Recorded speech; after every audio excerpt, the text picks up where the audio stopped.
y el compromiso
pero ya.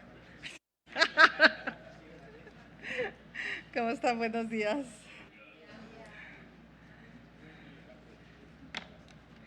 ¿Cuántos hay bordados a mano aquí? Ay, no es cierto.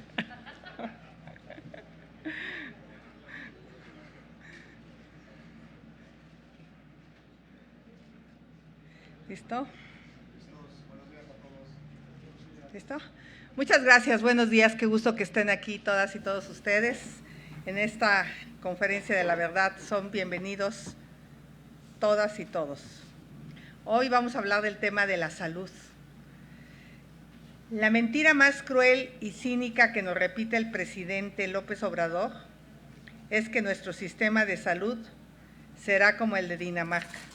Lo ha dicho 27 veces, ¿verdad? 22. Y el compromiso que estoy haciendo es que vamos a tener un sistema de salud como el que tienen en Dinamarca. Como el de Dinamarca. Y puede ser que mejor. No como el de Dinamarca, mejor que el de Dinamarca. Mejor que el de Dinamarca. Vamos a tener un sistema de salud como el de Dinamarca antes de que yo termine.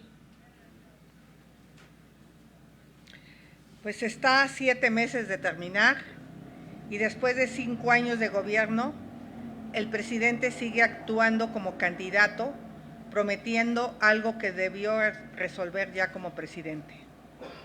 El presidente y su candidata viven en una realidad distinta a la de millones de mexicanos y mexicanas.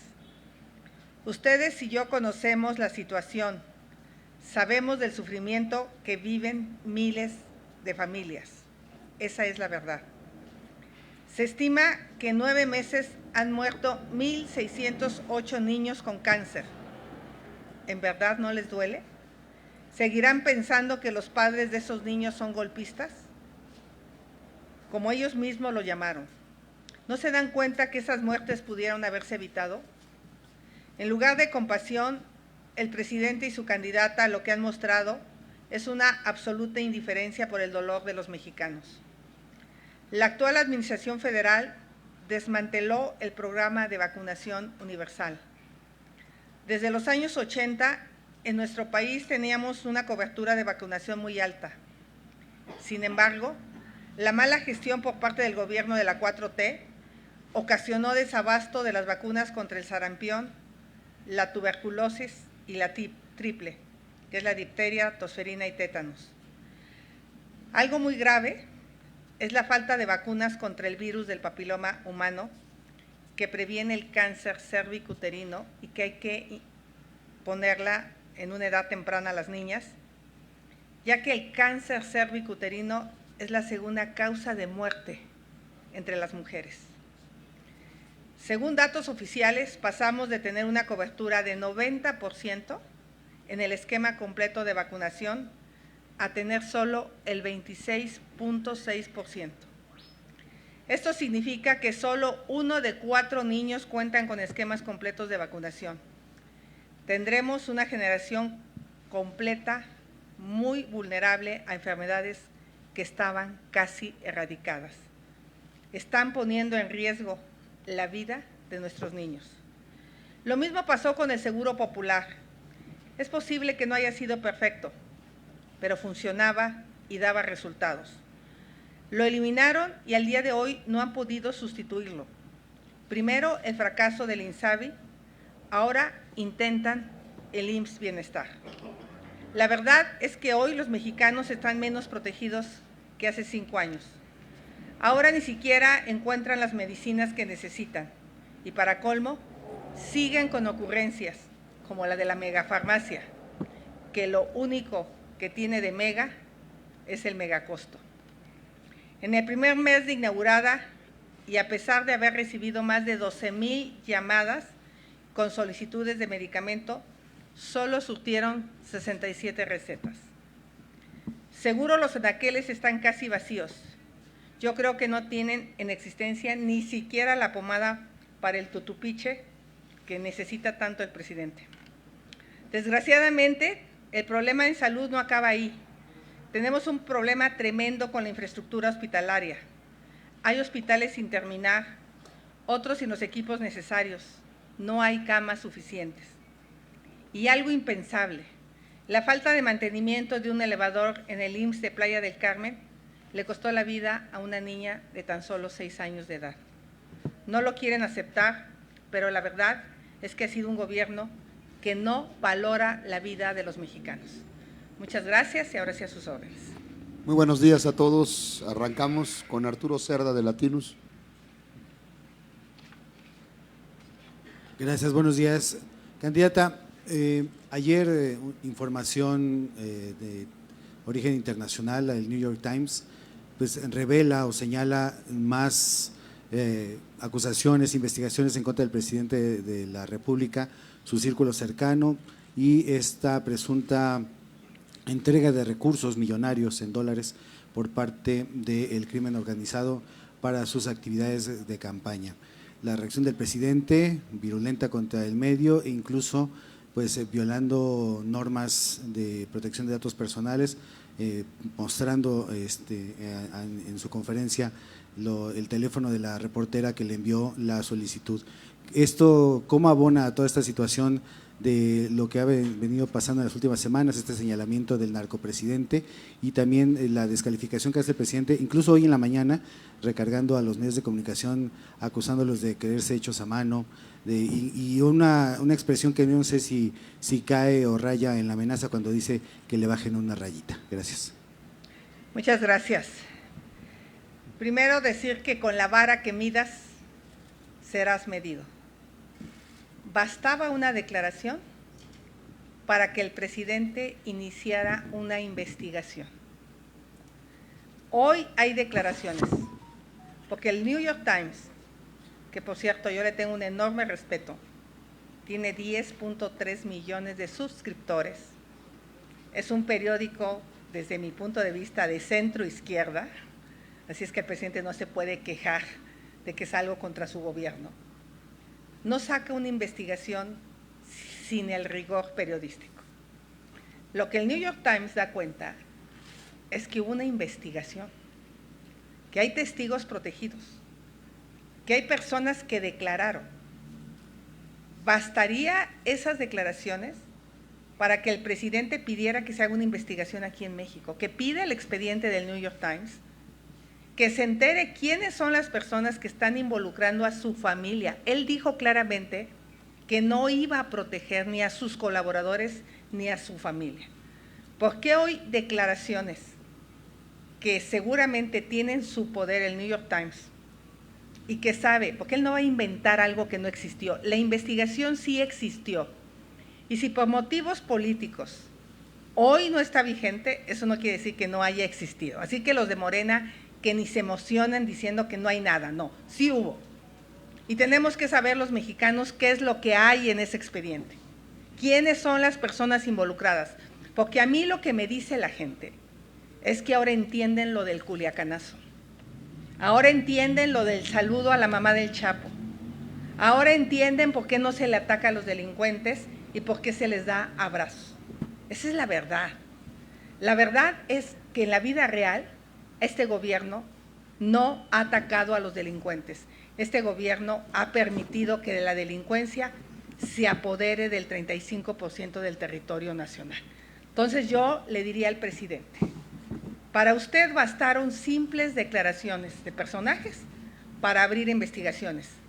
Sea congruente. Abra una investigación con el contenido de esa información que se tiene para saber de qué tamaño es la corrupción en su gobierno. Y por otro lado, me preocupa de sobremanera que el presidente se sienta por encima de la ley. Nadie está por encima de la ley. México es el país más peligroso del planeta para ejercer el periodismo. Y el presidente expone de manera dolosa y deliberada a la periodista Natalie Kitroff, que solo está haciendo su trabajo. Una mujer que, por cierto, al parecer está embarazada y deberíamos de cuidarla en extremo, pues el presidente la expone.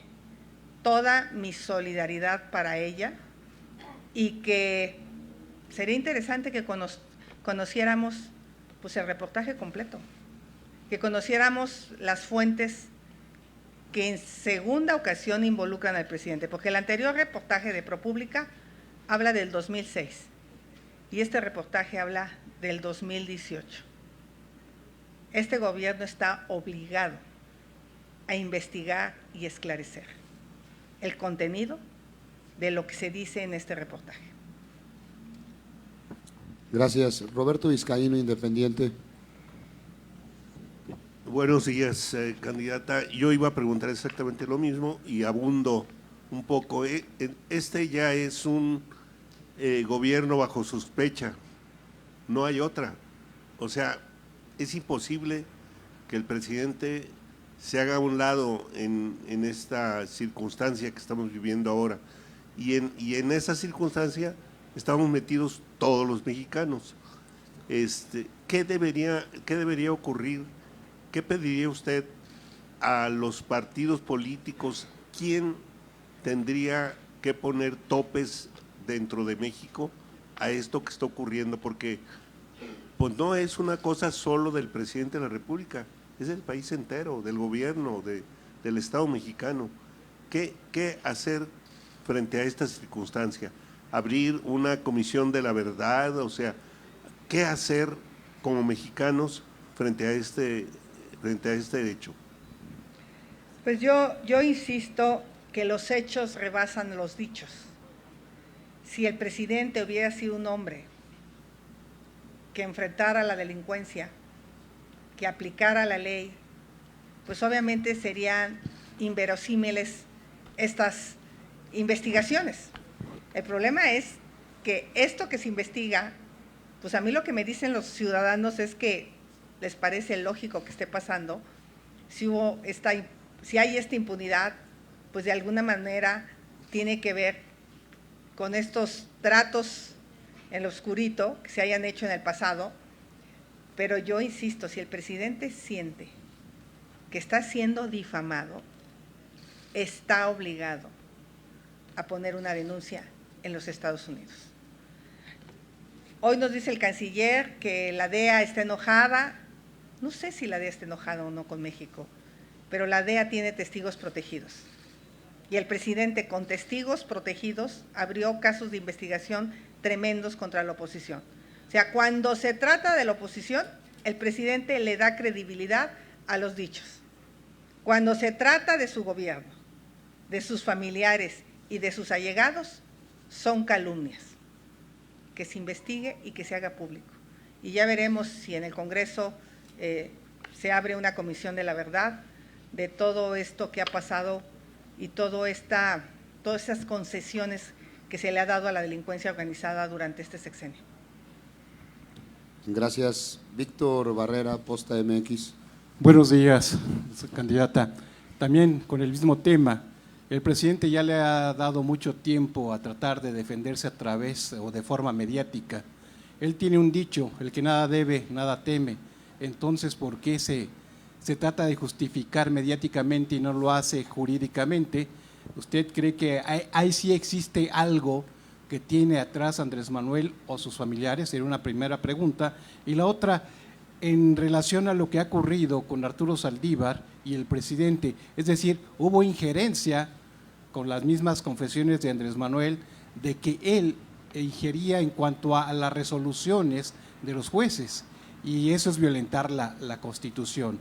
No sé si también en el Congreso, por parte de los legisladores de oposición, se podría llegar a un juicio político en contra de quienes están violentando la Constitución, aun cuando sea el presidente, que él juró y perjuró hacer y respetar las leyes de la Constitución.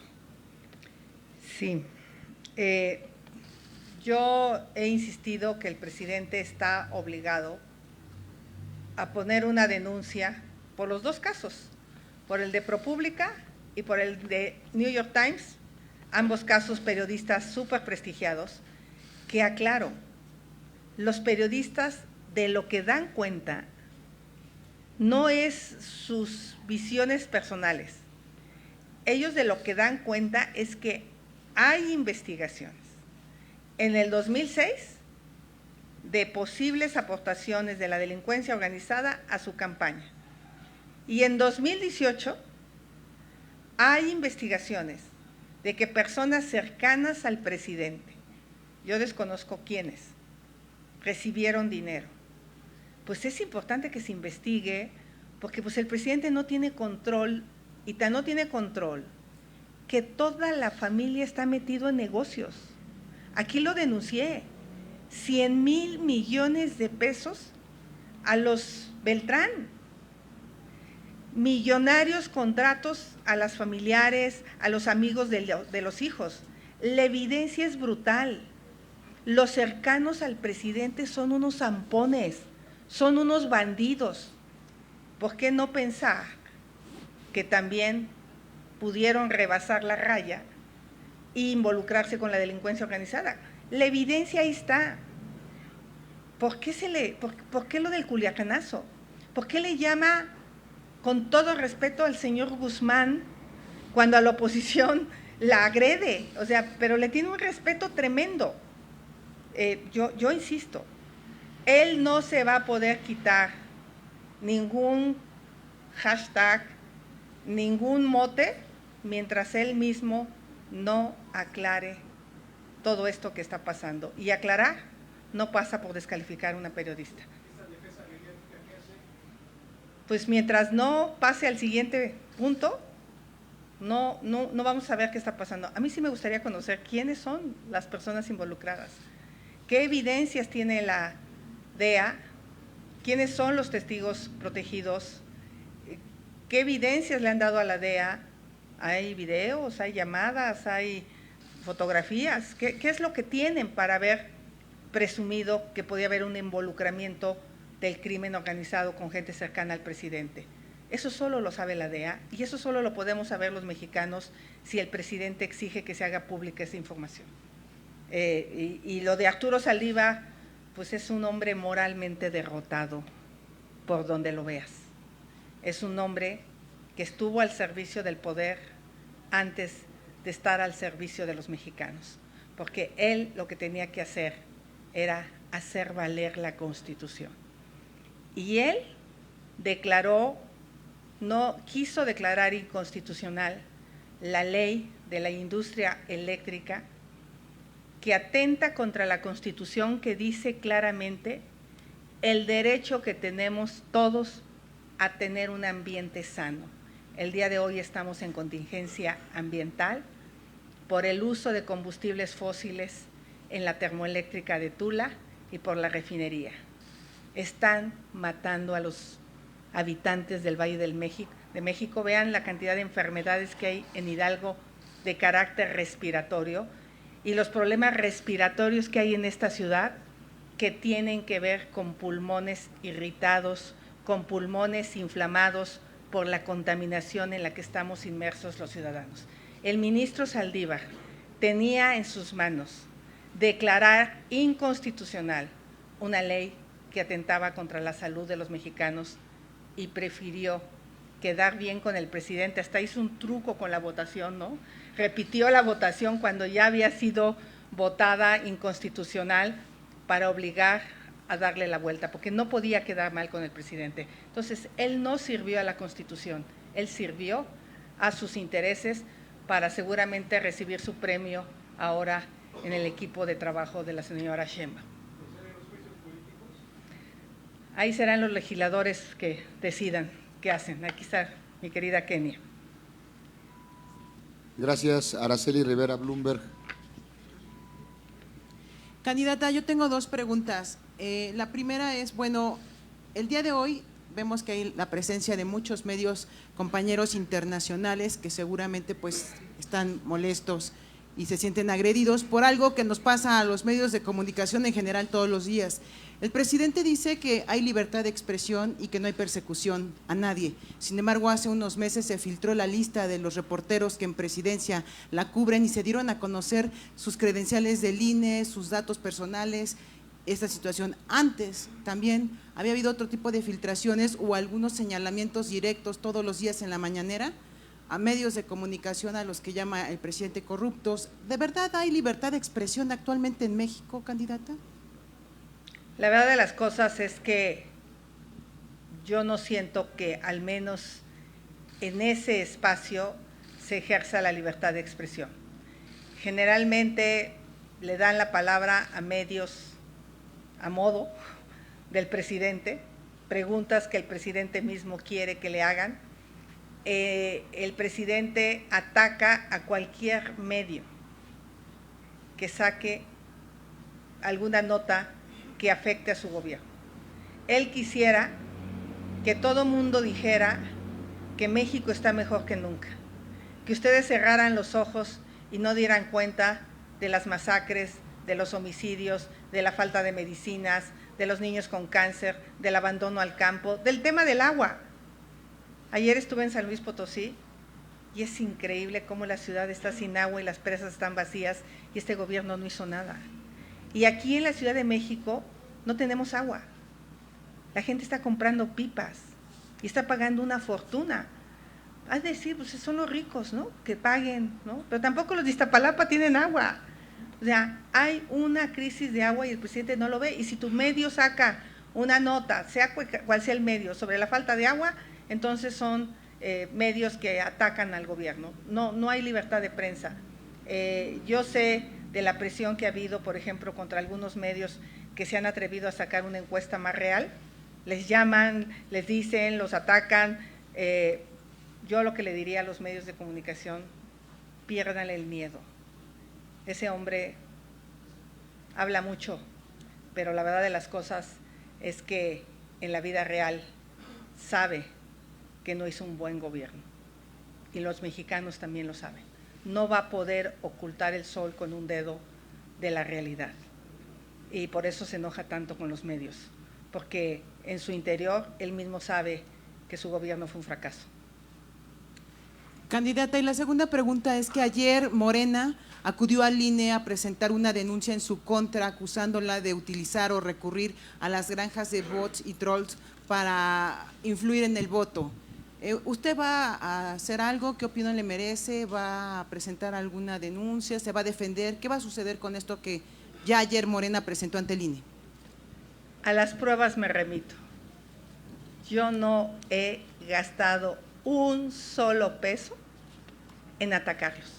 Quisiera dinero para mí, quisiera dinero para promover mis videos, quisiera dinero para meterle dinero a mis redes. Ustedes vieron claramente cuántos recursos, porque es público lo que tú le metes al Facebook, es público lo que tú metes en publicidad, y la verdad es que lo que no se da cuenta Morena, uno, que los seguidores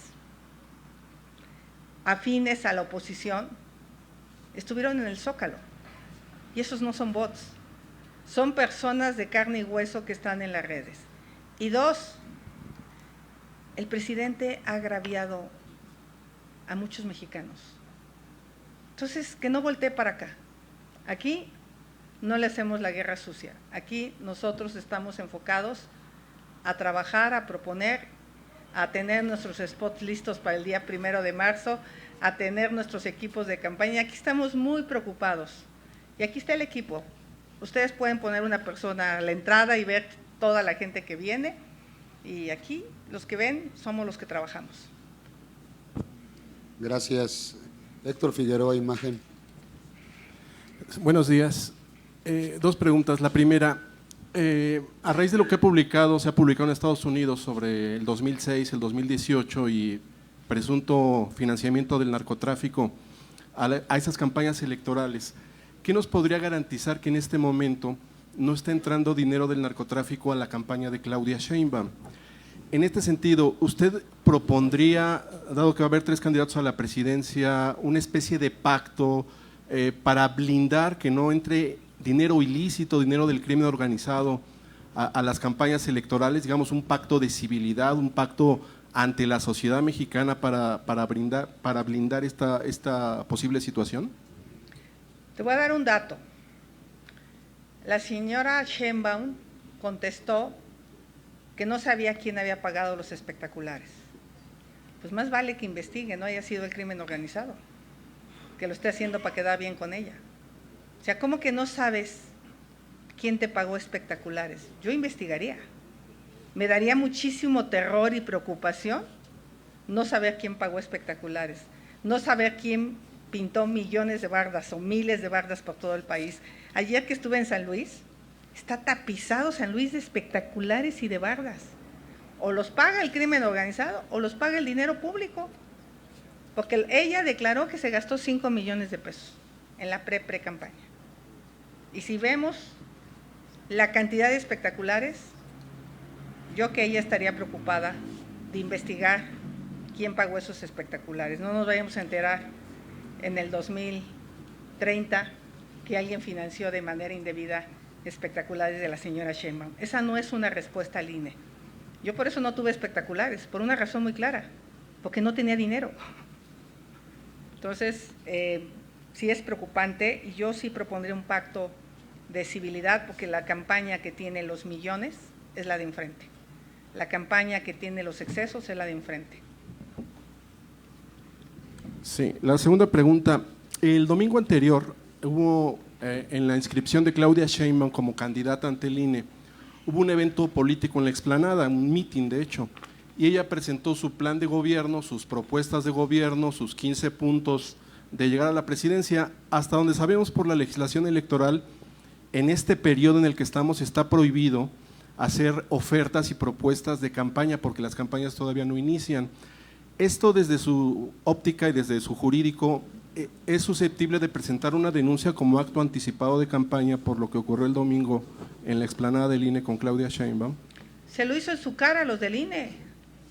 O sea, que investiguen. O sea, no manches. Fue a su casa a decirles: a mí me vale lo que ustedes piensen, yo aquí hago lo que mis chicharrones truenan.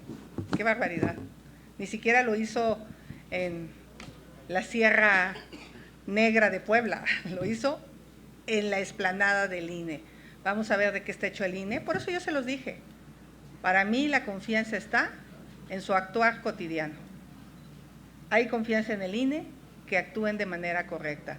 Yo creo que ellos no necesitan ninguna denuncia de mi parte para abrir una investigación de oficio de lo que pasó con actos anticipados de campaña tan evidentes como el que les fueron a restregar en su propia casa. Gracias. Gerardo Cedillo, Radio 1000. Gracias.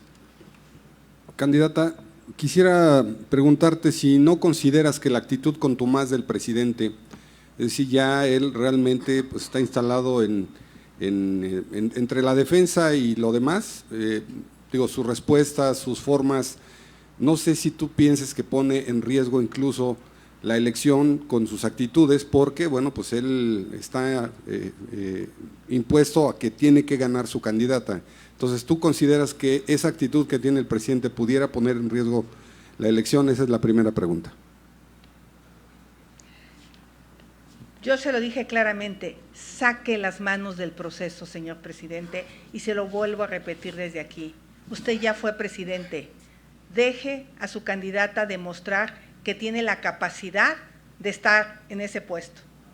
Claudia Sheinbaum sigue escondida. No quiso debatir, no quiere contrastar ideas. Cualquier medio de comunicación hubiera estado feliz de que hubiera un debate entre las dos candidatas sobre los temas que la quejan al país, pero ella prefiere esconderse porque sabe que tiene un jefe de campaña presidente, que es el que está haciendo su campaña. Entonces, nunca van a saber los mexicanos si tiene capacidad o no, porque la están cuidando en extremo y ella está permitiendo dar esa imagen. Entonces, yo la invito a que todavía nos quedan una semana de intercampaña, que podamos contrastar ideas de manera abierta, respetuosa. Yo no la voy a agredir. No soy una mujer que suele agredir a las personas, soy una mujer que suele ser dura, fuerte, pero respetuosa. Entonces, el presidente está involucrado en la campaña, desde que se levanta hasta que se duerme, está pensando en el tema electoral, y por eso está preocupado con el tema de este hashtag de narcopresidente, porque obviamente, pues algunos presidentes les han dicho que se emborrachaban, otros que eran mujeriegos, pero este está cañón, este mote está cañón. Me parece el más grave en toda la historia. Entonces, él está muy preocupado más por qué tanto le afecta a su candidata esta situación, que en aclarar si realmente hubo recursos o no del narcotráfico en estos procesos electorales. Yo insisto, que vaya a Estados Unidos y denuncie estos dos casos de supuestamente difamación, y que Estados Unidos abra las pruebas a los mexicanos. Precisamente en ese sentido, preguntarte, ¿qué papel crees que juega el gobierno de Estados Unidos en esta campaña, en la campaña mexicana? Porque el presidente López Obrador ha dicho que pues todo esto es parte de una guerra, que todos estos supuestos pues infundios son parte de una campaña en su contra desde Estados Unidos. Dice que la DEA pues está haciendo investigaciones, incluso le reclamó ayer, dijo que tenían que decirle de dónde sacaban eso, por qué estaban sacando eso. O sea, ¿qué puede pasar en la relación con Estados Unidos o qué papel juega Estados Unidos en esta campaña? ¿Qué papel le ves? En Estados Unidos sí hay contrapesos. En Estados Unidos no existe el hiperpresidencialismo. Las agencias funcionan y tienen su autonomía. Obviamente, si por una razón política el gobierno de Estados Unidos decide, como en el caso del general secretario, donde también había una investigación, decide no continuar para no perjudicar la relación con México, acuérdense que Estados Unidos también tiene elecciones y el tema de la migración es el tema que está en la mesa política. Y obviamente, pues, no sé, una amenaza del presidente de decir, oye, sígueme diciendo algo y yo te dejo pasar migrantes. Por eso yo digo que hay un juego ahí entre Estados Unidos y México con el tema de la migración. Aquí lo importante es que sí existió una investigación de la DEA que actúa de manera autónoma. Se van presidentes, vienen presidentes y la DEA tiene un servicio profesional de carrera, tiene agentes que investigan todo este tipo de situaciones y yo insisto, más nos vale que se aclare, porque no solo está en juego el prestigio del presidente y la investidura presidencial, está en juego el prestigio de todos los mexicanos. Esto no solo daña al presidente, nos daña a todos los mexicanos. Insisto, hay la posibilidad de una narcoelección, o sea, tú la ves así, una posibilidad de que el narco llegue a decidir quién es el presidente en México. Y la última, ¿tú pagas bots o no pagas bots? Porque también es la otra del presidente. Tú estás destinando recursos, gente cercana a ti está destinando recursos a pagar esos bots. Ya hay narcoelecciones en México, ya hay regiones del país donde la delincuencia decide quién va a ser el alcalde, decide quién puede ser el diputado local. Es muy peligroso lo que está pasando. Por eso las acusaciones contra el presidente son extremadamente delicadas, porque estamos hablando de si el narcotráfico se involucró o no en la elección de 2006 a 2018. Y no se confundan, lo que dijo el gobierno de Estados Unidos es que hoy no hay una investigación, pero no dijo que no hubo una investigación. O sea, es totalmente distinto y por eso, insisto, no pago un bot, no pago bots, no tengo dinero para pagar bots y el presidente tiene acceso a mis tarjetas de crédito, ya las hizo públicas, tiene acceso a mis cuentas de cheques y él mejor que nadie sabe si yo asigno recursos al pago de bots. Ellos sí, me hicieron la campaña más negra, con sus 300 portales que les pagan con recursos públicos, al señor Molécula, al Chapucero y a no sé cuántos tienen pagados, revisen la cantidad de notas que pautaron en mi contra con dinero público. Entonces, cuando ellos lo hacen, son personas, y cuando alguien se los hace, son bots. Entonces, yo, la verdad, aquí se los digo a los ojos de frente, yo no pago bots. Gracias, Jorge Chaparro, Mega Noticias. Acá, candidata. Gracias, Jorge. Candidata, la vez anterior preguntaba yo acerca del análisis que tenía tu equipo sobre el papel que juega el Ministerio Público en una eventual reforma judicial, porque todos estamos viendo o acusando a jueces, pero nadie acusa a la Fiscalía General de la República, a la Fiscalía General de la Justicia en la Ciudad de México. Incluso hoy estoy viendo que, por ejemplo, tú responsabilizas al INE de todas estas investigaciones que se tienen que hacer, pero no estamos responsabilizando, por ejemplo, a la FEDLE o a la FEPADE. Nadie está señalando a las autoridades judiciales que tendrían que investigar, que tendrían que seguir de oficio, pero claro, tenemos fiscales carnales. Entonces, un fiscal que me cubre las espaldas y que va a protegerme un tiempo. La pregunta en concreto es en los estudios, para que no me salgas con que no puedes dar propuestas y te trates de escapar. En los estudios que han hecho, en el análisis que han hecho judicial, ¿están pensando, hay un tema sobre esto de reformar el Poder Judicial no solo en la parte de jueces y magistrados, sino en la parte ministerial, en la parte de investigación, en la parte anticorrupción, que ya se olvidó este gobierno porque pues a lo mejor le conviene que no haya investigación anticorrupción, pero ya no hay un sistema nacional anticorrupción. Se desmanteló prácticamente, no tenemos una auditoría superior de la Federación sólida, vigorosa, como la tuvimos hace años. Hoy Colmenares hincado ante el poder porque lo tienen atorado con el hermano en Segalmex y bueno, en fin, pareciera pues entonces que se han olvidado de estas partes. Me gustaría saber si tu equipo, tú misma, estás pensando en en algo así que nos pueda dar cumplir con esa demanda ciudadana de no fiscal carnal. Muchas gracias por la pregunta. Estamos metidos en un círculo pareciera vicioso. La incapacidad o corrupción de los ministerios públicos y jueces, hay que decirlo claramente, nos genera impunidad. Muchas veces las investigaciones están mal elaboradas y eso es algo que el presidente tendría que entender, por qué los jueces dejan en libertad a personas, pues por el caso de Lozoya, no me quiero imaginar que como hicieron un pacto telefónico con el papá, tú te entregas a cambio de que involucres a tales personajes, ¿no? Eso lo sabemos perfectamente que fue un pacto. Pues obviamente estas investigaciones no están suficientemente sustentadas por dos razones. Una, porque son incapaces, muchas veces los ministerios públicos. A mí me pasó perseguir un caso de corrupción durísimo en la Miguel Hidalgo y cuando llego a la audiencia le acababan de dar el expediente al fiscal y lo estaba leyendo y estábamos en la audiencia y le dije al juez, estoy absolutamente indefensa, este hombre no conoce el caso, lo conozco mucho más yo, y pospuso la audiencia.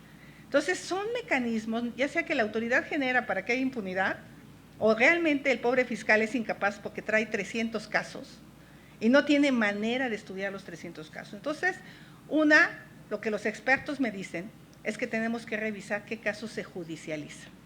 Nos ha dado por judicializar todo y por criminalizar todo. Entonces, el 80% de los delitos tienen que ver con costos de menos de 10,000 pesos. ¿Sería necesario judicializar todos estos casos? La respuesta de los expertos es no. Tenemos que buscar otros mecanismos de justicia alternativa, de conciliatoria, que resuelvan muchos de los casos que no tendrían que llegar a judicializarse. Dejando los casos que sí vale la pena judicializarse, revisar cuántos ministerios públicos hay. México es de los países que menos ministerios públicos tiene. 2, que esos ministerios públicos tengan los elementos de investigación. Algo que me pasaba a mí cuando fui jefa delegacional es que había 2 peritos en huellas en toda la Ciudad de México. Entonces, cuando había un asalto a una casa habitación y teníamos evidencia que había huellas, para lograr conseguir un perito era imposible. Entonces, otra vez, necesitamos tecnología, necesitamos capacidades técnicas y esas no se tienen en las fiscalías ni locales y a veces creo que ni federales. ¿Cómo reduce? Y la impunidad lo que nos está generando es más inseguridad. Y ahí estamos. Inseguridad generada por la impunidad. Y entonces, ¿qué tenemos que hacer? Pues tenemos que revisar todo el sistema de justicia, no solo el VIP de los ministros de la Corte y de los jueces y de los magistrados. Tenemos que revisar la justicia cotidiana, la que le afecta a las personas. Y en ese sentido te diría que sí estamos haciendo un trabajo serio para que podamos tener una mejor impartición de justicia y no criminalizar todo. Mis votos fueron en contra de volver prisión preventiva oficiosa todo. Hoy todo es prisión preventiva oficiosa. No te importa si hay investigación, sustento, tú mételo a la cárcel, la gente cree que porque llegó a la cárcel ya se hizo justicia. Pues no, a los 6 meses sale y se queda la impunidad ahí. Entonces mi respuesta es sí estamos haciendo un trabajo serio, con gente muy, muy experta en el tema de justicia, que se supone que es lo que iba a hacer el ministro Saldívar, pero pues el ministro Saldívar más bien está en otras cosas más que apoyando a la candidata a los temas serios. Y en una segunda pregunta que tiene que ver con esto, es que este gobierno ha tenido la capacidad para reinventarse cada día. Un escándalo supera al siguiente y dejamos de lado muchos de los temas que no han sido resueltos. en este sentido, resueltos en cuanto a corrupción, por ejemplo. No se ha resuelto el caso de Segalmex, no se ha resuelto el caso de Insabi, no se ha resuelto el caso, ahora, bueno, vemos hasta la CONADE ya metida en problemas. De eso no estamos hablando en México, estamos hablando de los escándalos y que si una investigación es o no profunda en Estados Unidos y no lo que hemos reclamado en México. El presidente no ha dado ninguna respuesta. No hay en este momento ninguna persona presa de peso, solo metieron a los gerentes y a los directores, ninguna persona de peso que esté pagando por estos casos de corrupción. Y yo se lo dije, Ignacio Ovalle Fernández sigue estando trabajando en la Secretaría de Gobernación, ni se despeina ni se acongoja. ¿Qué es la propuesta o el estudio, el análisis que están haciendo ustedes desde la campaña para terminar o dar respuesta a esto? Y sobre todo, yo creo que la gente también estamos esperando, al menos la gente con la que he podido platicar, que haya sanciones para quienes cometen irregularidades y delitos. ¿Estarías dispuesta a sancionar, a castigar, a pedir que se haga? Este gobierno usó la corrupción como el gran símbolo de su campaña y la verdad es que fueron puro cuento. Solo lo usaron para ser más corruptos ellos y bañarse del halo de los honestos, los transparentes. Hoy tenemos a Murat en sus filas. ¡Qué vergüenza! 5,000 millones de pesos en un software, supuestamente que tenía que ver con algo de hipotecas. El propio presidente pidió que se regresaran 2,000 millones y hay otros 3,000 millones ahí en medio, y hoy lo hacen su senador. Ese es el premio de este gobierno para un corrupto. Lo que estos señores compraron fue impunidad. Lo que estos señores hicieron de irse de gobernadores de Morena, del PRI a Morena, pues fue para que no los metieran a la cárcel, porque claro que los tienen con sus expedientes en la mano. Y así funciona este gobierno. Usa la corrupción como un argumento de persecución política. Entonces, no castigaron a nadie. Bajo el argumento de la corrupción, le quitaron el dinero a CONACYT. Bajo el argumento de la corrupción, cerraron las estancias infantiles, las escuelas de tiempo completo, quitaron el seguro popular y no hay nadie en la cárcel. No pudieron demostrar absolutamente nada porque no les importaba demostrar. Lo que querían era usar esos fondos, ese dinero, en sus obras insignias, como el Tren Maya, como Dos Bocas, como Pemex, para robarse el dinero. Hoy tienen a Pemex prácticamente quebrada por corruptos. 100,000 millones de pesos asignados a los amigos, a los sobrinos, a los cuates de los hijos del presidente. Es increíble. Eso se va a acabar. Ni cuates ni cuotas conmigo. Y lo demostré como senadora. La gente más honesta, brillante y capaz estará en los cargos específicos para sacar este país adelante. Ya basta de tolerar la corrupción. La corrupción es lo que pudrió a este país y este gobierno es tan corrupto como mucho de lo que criticó. El día que sancionen a Nacho Ovalle, el día que Manuel Bartlett y Murat estén en la cárcel, les vamos a empezar a creer. Gracias. Víctor Peña, Portal Político. Hola, muy buenos días a todas y a todos. Candidata, hablando de hacia adelante, precisamente de los recursos financieros, dineros, inversiones, compártenos cómo te fue con la visita del director de BlackRock, Larry Fink, y solamente la siguiente precisión para aquellos conocedores y aquellos que no lo tienen muy preciso. Esta campaña del hashtag sería llamada una campaña orgánica. Te aprecio mucho por tus respuestas. Gracias, Víctor. La verdad es que es muy impresionante sentarte a hablar con el hombre que maneja los fondos más importantes en todo el mundo. Una personalidad imponente. Y algo que me llamó la atención que él me puso sobre la mesa y que yo ya lo había puesto sobre la mesa cuando discutimos la reforma de la industria eléctrica, es que estos fondos son de ahorradores, son de pensionados. Él lo que me dijo es que ese dinero no es su dinero, que ese dinero que él maneja le pertenece a personas que depositan la confianza en BlackRock. Y por lo tanto, él tiene que asegurarse que ese dinero vaya a países que le den certeza jurídica, vaya a países que respeten la ley. Cuando se discutió la ley de la industria eléctrica, varios de los proyectos que fueron cuestionados por este gobierno y que tuvieron que irse a la Corte a defenderse, era dinero que provenía de fondos de BlackRock.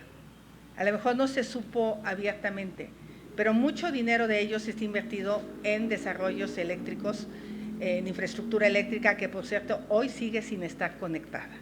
Entonces imagínate para una empresa que puso dinero bajo una norma legal y después se la cambian, pues eso genera desconfianza. Y lo que pasó con la reforma eléctrica fue generar desconfianza en nuestro país, porque no hay claridad si vamos a respetar la ley. Ellos financiaron los gasoductos de los Ramones, por ejemplo, han financiado infraestructura carretera. Hablamos de la posibilidad de financiar infraestructura hídrica. Los próximos 6 años, o México invierte empresas en reparación de fugas de agua, en tecnificación del campo, en tratamiento, o lo hace, o vamos a tener broncas sociales de dimensiones brutales por la falta y la escasez de agua. Entonces hablamos de esa posibilidad, hablamos de mi impulso, porque que quede claro, la candidata de enfrente se dice ambientalista y tiene de ambientalista lo que el presidente tiene de demócrata, de verdad. No ha protestado por el tema de la termoeléctrica. Esta contingencia tiene que ver con la termoeléctrica de Tula, no se confundan.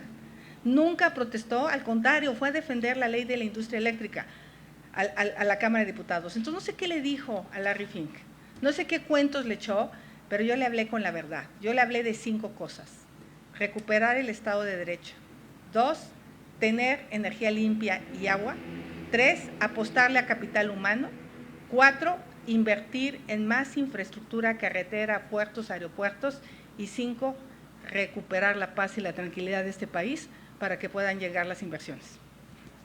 Gracias. Denise Jiménez, México al minuto. Buenos días, Xochitl. Pues en temas más ligeros quisiera saber, medios de comunicación han viralizado mucho tus ocurrencias, no sé qué opinión tienes al respecto de este foco de atención que tienes en redes sociales. Me encanta. Primero decirle a los mexicanos que soy una mujer de carne y hueso. Yo no crecí en pañales de seda.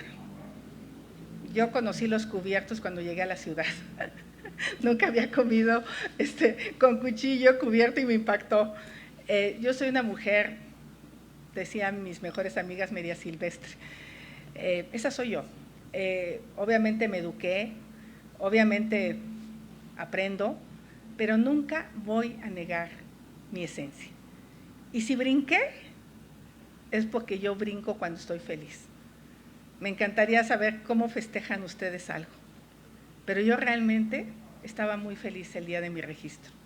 Realmente para mí había sido un logro de vida.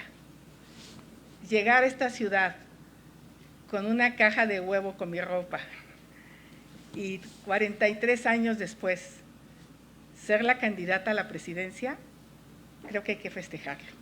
Entonces, esa soy yo, con sus defectos, con sus virtudes. Soy una mujer que sabe escuchar. La verdad de las cosas es que me queda claro, de una vez les digo que voy a hacer mi fiesta de cumpleaños el domingo, para que no anden ahí con, voy a traer barbacoa, tlacoyos, de mi pueblo, voy a traer pancita de Tepatepec, que es riquísima, y van a estar mis amigos y mi equipo de campaña. No tengo nada que ocultar, va a tocar la banda de mi marido que todos los años toca, no voy a hacer nada distinto, no me voy a emborrachar porque nunca me he emborrachado en mi vida, pero por supuesto que voy a celebrar la vida porque estoy muy contenta. Entonces, no voy a andar ocultando nada, que como delegada, no sé, andaba en bicicleta, sí ando en bicicleta. De hecho, el Larry Fink se fue en helicóptero y yo en bici. Digo, obviamente si tuviera la lana de Larry Fink, pero no la tengo. O sea, esa es la vida, soy como soy. ¿Crees que esta forma de mostrarte tan genuina, tan real, sea una forma orgánica de llegarle al voto joven? No lo he pensado así, pero no me atrevería a ser falsa, y aquí está Kenia, que puede hablar de los debates en el equipo de campaña, puede dar fe de las cosas. O sea, voy a ser la primera presidenta que usa traje sastre con huipil. Aquí está. Porque alguien dijo en el grupo, ¿quién usa traje sastre con huipil? Yo. Punto. Así voy a hacer. Xóchitl, también, ¿qué nos puedes decir acerca de, pues, por ejemplo, el chicle en la silla? ¿Crees que eso fue un lapsus? ¿Crees que fue un descuido? Que quede claro que no fue chicle. No fue chicle. Entonces, ¿qué fue? Fue una pastilla, y si tú ves cómo la saco, nadie me vio mascando chicle, nadie. Ese es un invento, pero no me voy a enojar. Si es chicle, no pasa nada. Soy una mujer que tiene una piel dura y aguanta. Fue una pastilla que me dio mi equipo y que no supe qué hacer con ella.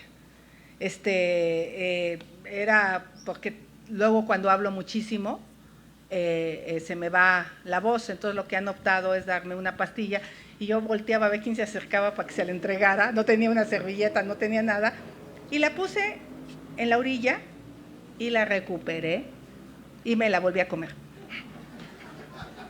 Gracias. Así como la señora que me convidó de su popote y que mi equipo estaba infartado de cómo tomé de su popote, esa soy yo.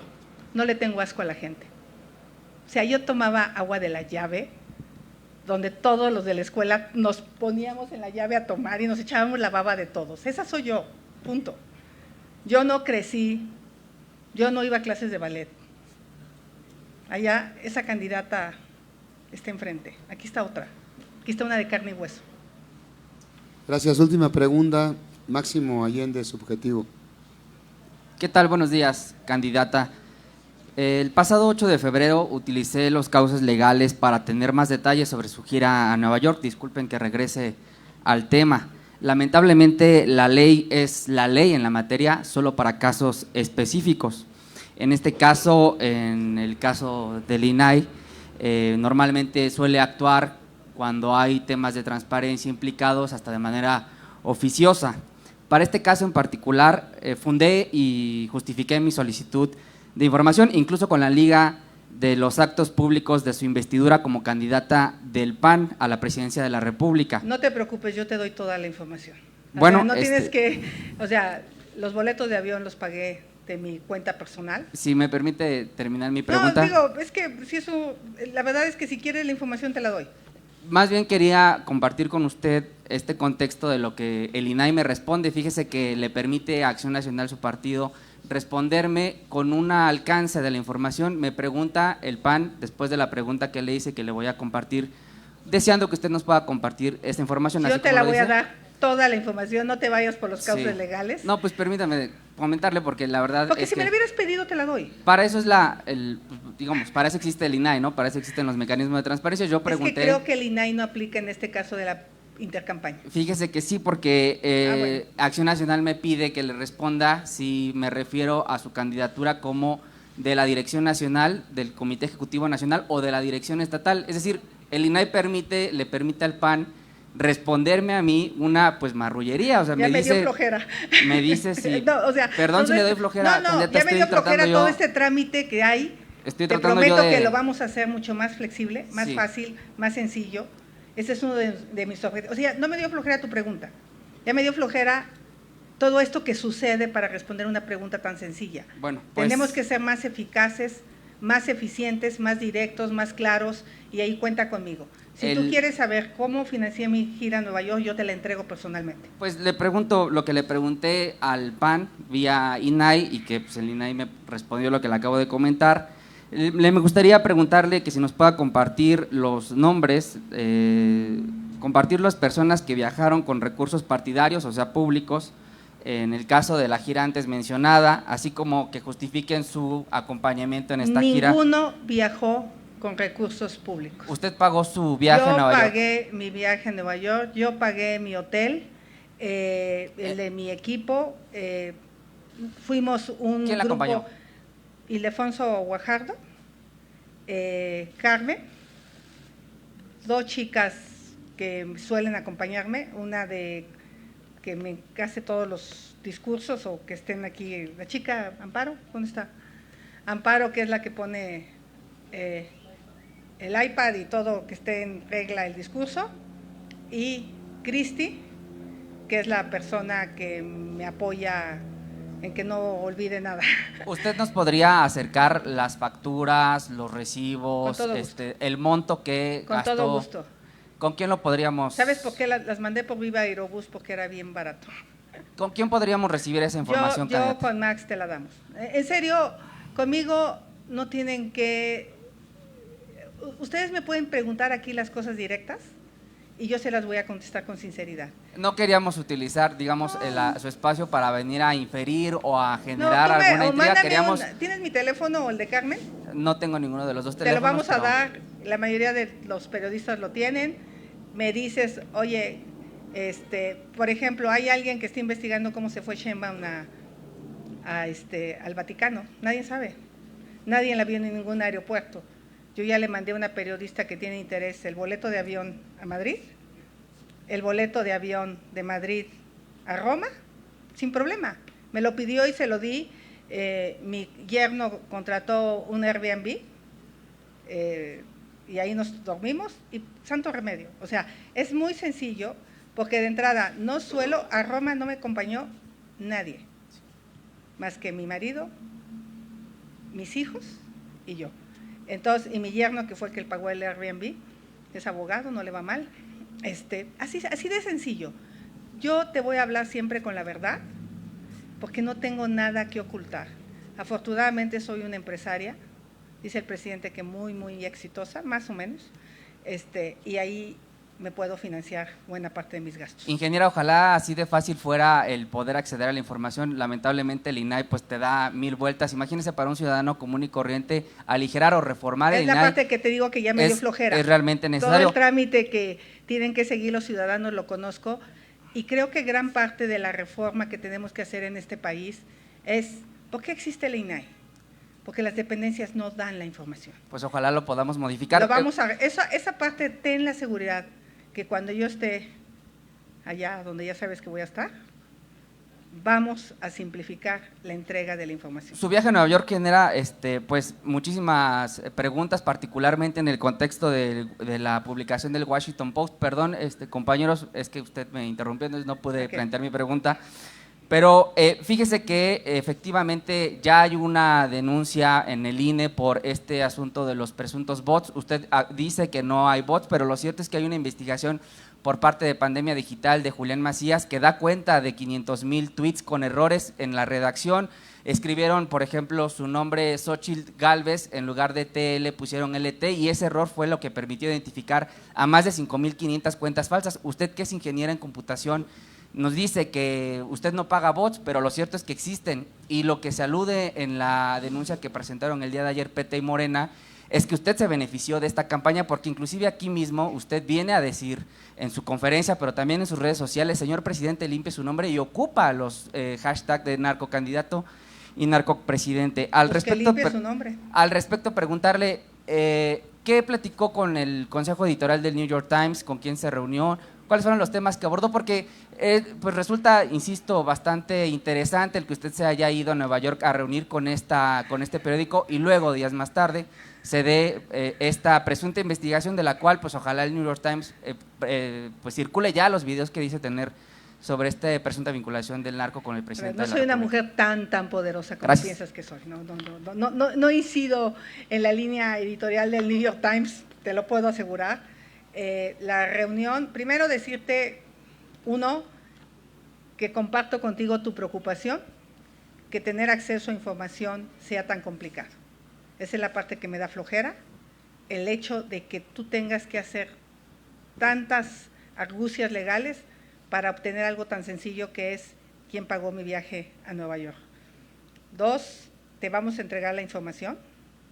No viajé con una comitiva de 30 personas, viajó Ildefonso y las 2 chicas que te mencioné, y por cierto se fueron en Viva Aerobús de madrugada porque es mucho más barata la tarifa, se la recomiendo, ya le hice campaña Viva, pero sí son baratos. 3, mis reuniones con los consejos editorial obedecieron a preguntas que ellos me hicieron, no llevaba yo una agenda de preguntas, presenté lo que yo pienso de México, lo que yo creo de México, ni siquiera tengo acceso a esos expedientes de la DEA, no los conozco, no tengo idea de qué se está investigando en la DEA, y fueron reuniones, ¿cómo son los consejos editoriales? Se sientan contigo los periodistas y te hacen preguntas. ¿Se tocó el tema del narcotráfico? Se tocó el tema, sí se tocó. Sobre todo, en ese momento ya había salido el tema de ProPublica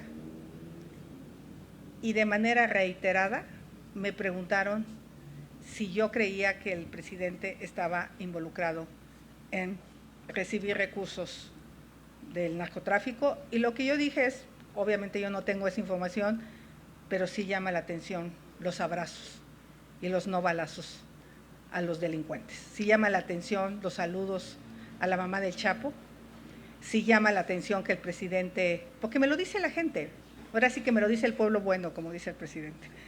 El pueblo bueno te dice, oye, ¿por qué va tanto a Badiraguato? ¿Qué está pasando? Y regreso a tu pregunta de bots. Yo no pago bots, pero es obvio que los afines a Morena me atacan a mí cuando los portales afines a Morena suben alguna nota sobre mi persona, lo del chicle, lo de la casa, mi casa, que por cierto es absolutamente legal. Y eran un montón de bots de Morena atacándome. O sea, quien no le entiende a Twitter, que no se meta. Twitter es Twitter. ¿Tiene evidencias de esos bots de Morena? Investígalos. Ve los portales de los afines a Morena, cómo me atacan y cómo gente que aplaude a Claudia me ataca a mí. Es normal. Lo que te quiero decir es, no, es normal. Es normal que los afines a Morena me ataquen. Así es Twitter. Es normal que los afines a mí ataquen al presidente. Es normal. Hoy el país está polarizado. Hoy el país está dividido en dos. Los que aman a AMLO y los que cuestionan a AMLO. Punto. Ya está, a ver, yo lo dije aquí claramente, el presidente ha ofendido a muchos mexicanos. Muchas gracias a todos. Vamos a partir un pastel por el cumpleaños.